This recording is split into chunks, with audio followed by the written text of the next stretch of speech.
Well, this is my last video of the year, and it's time for me to look back at all the games that I reviewed this year to see which ones I enjoyed the most. This list was much harder to come up with, as I played a lot of good games for the Wii this year, but I think I've done a good job of finding 10 worthy games that I reviewed that really stood out. Like I said in my top 10 worst of 2009 video, I only review Wii, Virtual Console, and WiiWare games. I tend to only review third-party family games, as most reviewers won't do a fair review of those titles, but I do occasionally do a Nintendo-made game or an M-rated title, as this list will show. But I would say about 80% of my reviews are going to be games that you've never played or never heard of. Also, once again, this is a list of the top 10 best games that I reviewed this year, not a list of the best games that came out in 2009. And with that said, here we go.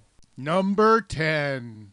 Ghostbusters. I fully admit to being a Ghostbusters fanboy, but even my son, who doesn't like the series the way I do, enjoyed this game for its simplistic yet rewarding gameplay. There's just something really fun about slamming ghosts into a wall to weaken them. At the end of the level, they'll total up how much damage you've done, and that's your score. Or in other words, how much the city has to pay. The whole idea of encouraging you to do as much destruction as possible seems backwards. You would think they would give you a set amount of money that you could earn for the job, and they would deduct for the damages you would do. But they don't. They pay you your whole fee, and they pay for the damages you do as well. So the Ghostbusters have decided to make a game of it, and destroy as much as possible. What a bunch of jerks! Not only do they imprison some innocent ghosts for the crime of just existing, but they also play a game of destroying as much of the locations they are visiting as possible.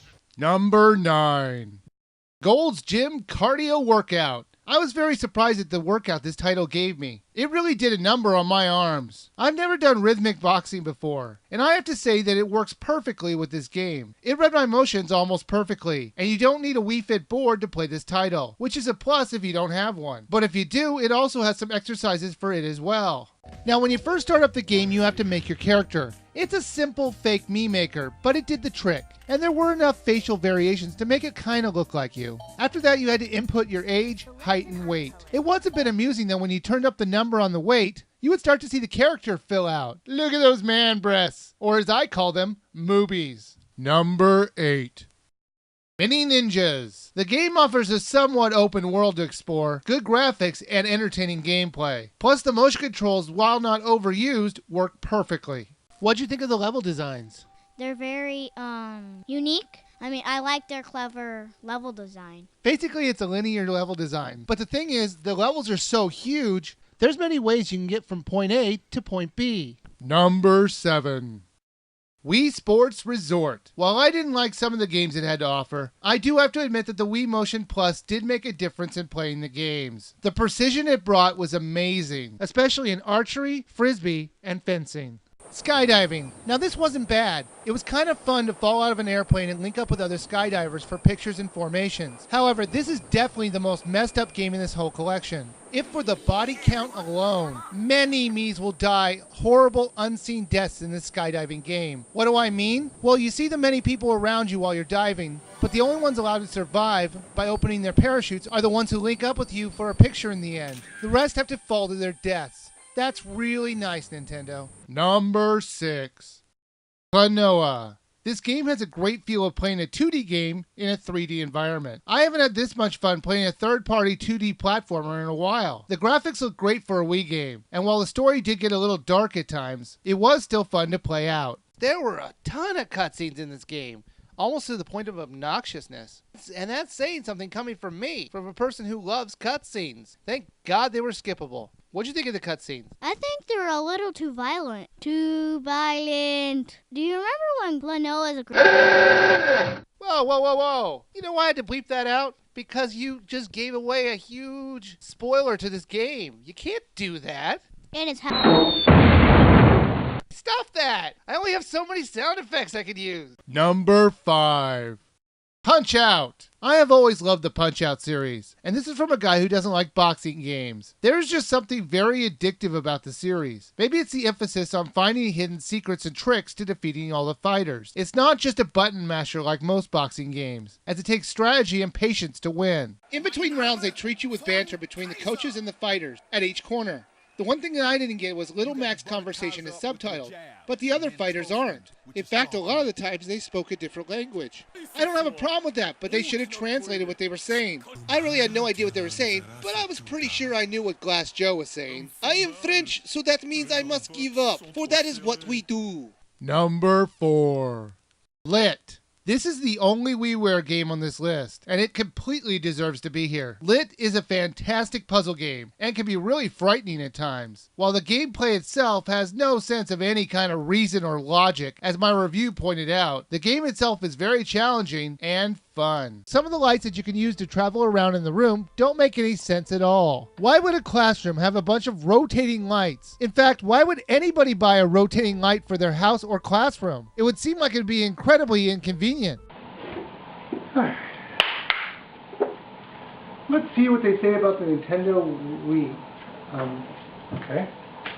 Nintendo Wii. Why did I ever buy these rotating lights? Number 3. Okami. I played the original PlayStation 2 game, and I loved it on that platform, and I love it here on the Wii as well. My only complaint about the game was using motion controls to attack, but even that you'll get used to. The game is as gorgeous, fun, and replayable as it was on the PlayStation 2. One of the strangest things in this game is when Amaterasu starts to run, she expels plants from her booty. And as strange as it may sound, it's not the first time that I've seen a game with an animal that expels something wondrous from its butt. In the game My Horse and Me, one of the mini-games, the horse would shoot rainbows out of its rear end. So that has to lead me to this question. Which one's cooler? While it is pretty impressive that a horse is so magical that it can produce rainbows out of its backside, the ability of Amaterasu to make plants and flowers come out of her derriere really is more useful. I just wish I had her when I was playing Harvest Moon. Number 2.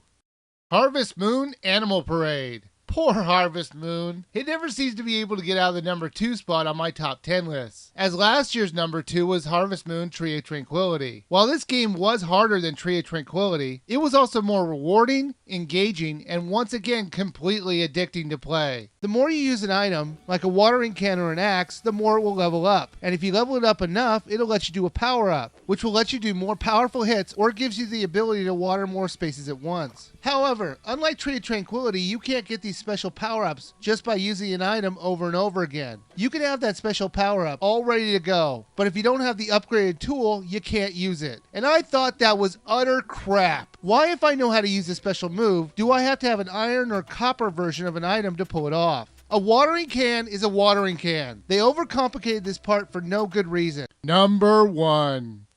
New Super Mario Bros. Wii. While I may not have enjoyed the multiplayer as much as most of you, I completely love this title's single-player game. I can't think of another game recently where I've gone back and repeatedly tried to get 100% completion in a level, and that was due to the fun and varied level designs. After you beat the boss, you go running after Peach, who's right in front of you in the airship. And instead of doing anything about it, Mario just sits there looking stupid. Okay, I get it. Mario is intimidated by the size of the airship in the first world, but he gets his way in every world. Mario! She's right there! You can make it so much easier on yourself just by jumping on the airship. It's not like you haven't jumped that high before. Stop looking at the airship like an idiot and save the girl. Instead, he decides to wait until he gets to World 8, the Koopa's homeland, to save her. Nice plan, Mario. Wait until you get to the world where Koopa has a home court advantage. Well, that's it. My list of the top 10 best games that I reviewed in 2009. As my 2-year anniversary of reviewing Wii games comes up, I want to thank all my subscribers for all your support. So this is the Wii Viewer.